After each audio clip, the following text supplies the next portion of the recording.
So, welcome to a new video.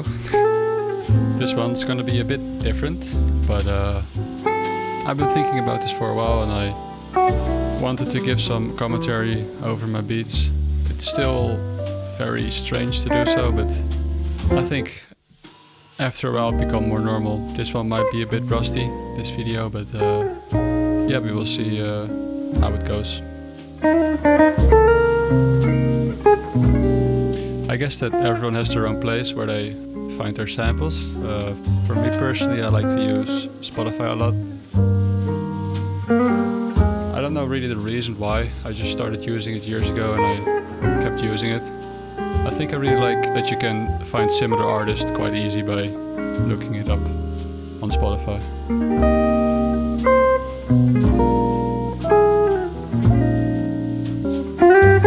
So this little sample loop caught my ear.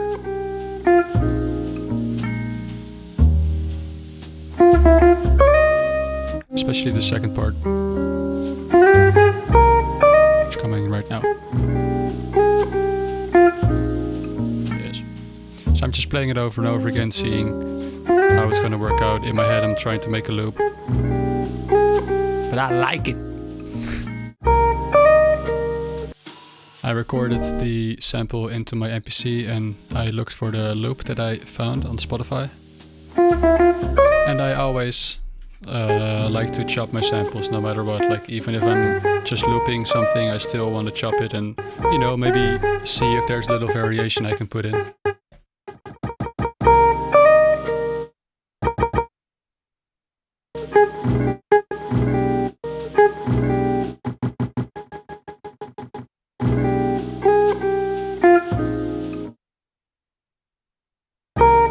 I found some chops and now I'm trying to see how far I can tune the sample down and maybe how that fits with the tempo of the sample and my BPM.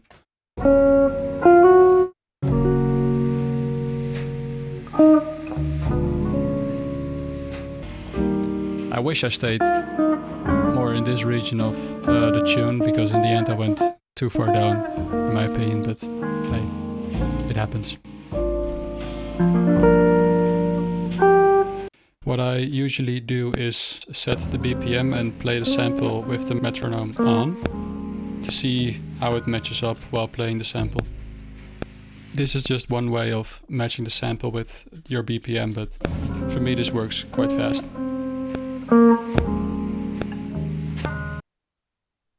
I pretty much always put a low pass filter on my samples, but at the same time I'm trying not to go too far with that because it can sound too muddy or the details of the instruments go away.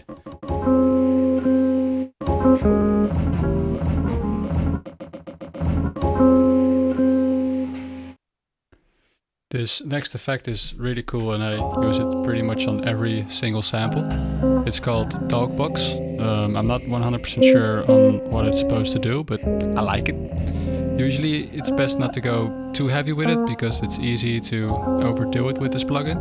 But if you apply it correctly, you can get some pretty cool results.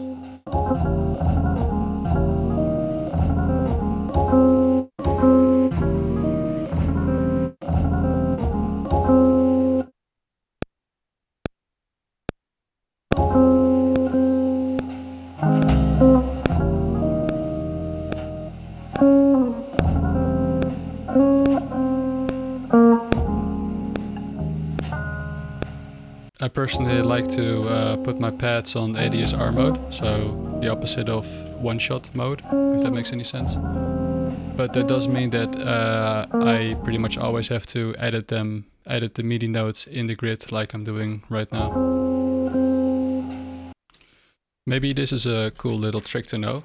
Sometimes you can change the speed of an individual chop or pad to make them sit better or flow better in the loop. For example, on this loop, the second MIDI note ended a bit too quickly, so I stretched it a little bit so it ended a bit later, because this way it would flow better into the next sample chop or pad.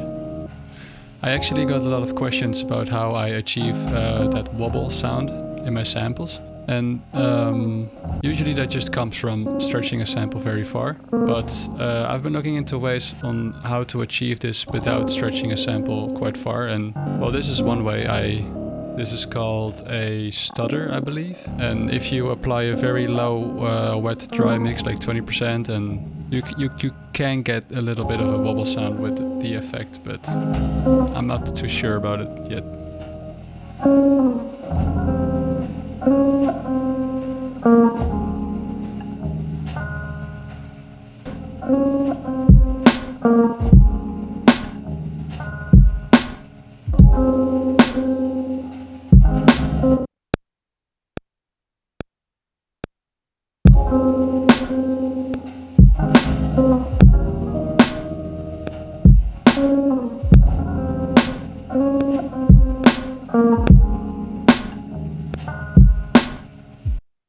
So I have a weird way of giving swing to my drums. I usually record my drums completely quantized and then I add swing to it later in the grid.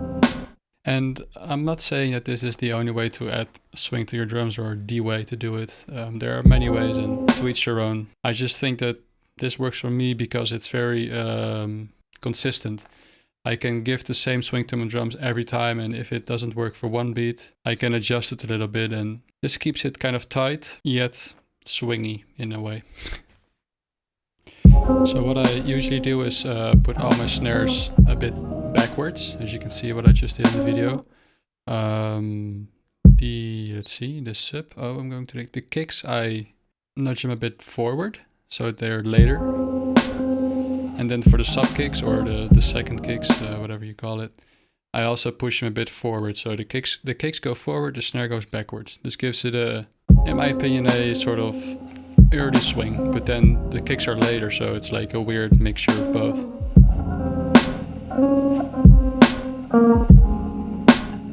Now for the hi-hats I do the opposite. I turn my quantize off and I put it on 16 velocity mode.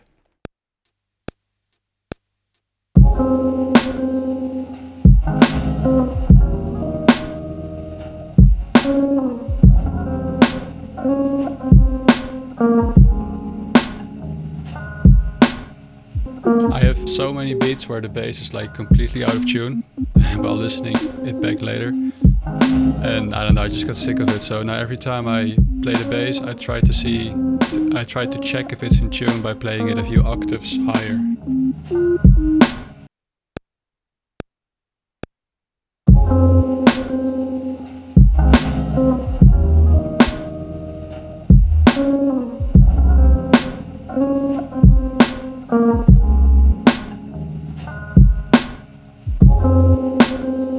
Another thing that I like to do is put a tube drive on the master fader.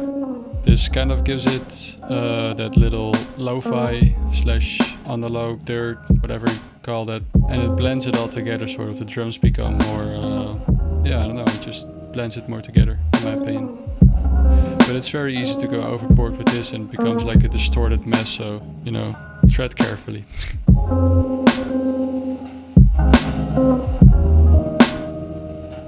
Same kind of goes for a talk box on the master fader. Sometimes it's nice to add just a little bit and it gives the same sort of effect as the tube drive. It sort of blends it all together as well. But again, I usually, as you can see, like I have to mix on 4% right now, so, you know, just add a little, not too much. So yeah, that was the video. I hope it was entertaining enough. I feel like this video was a bit too long and I will make the next one shorter. But anyways, thanks for watching and I hope to see you in the next one.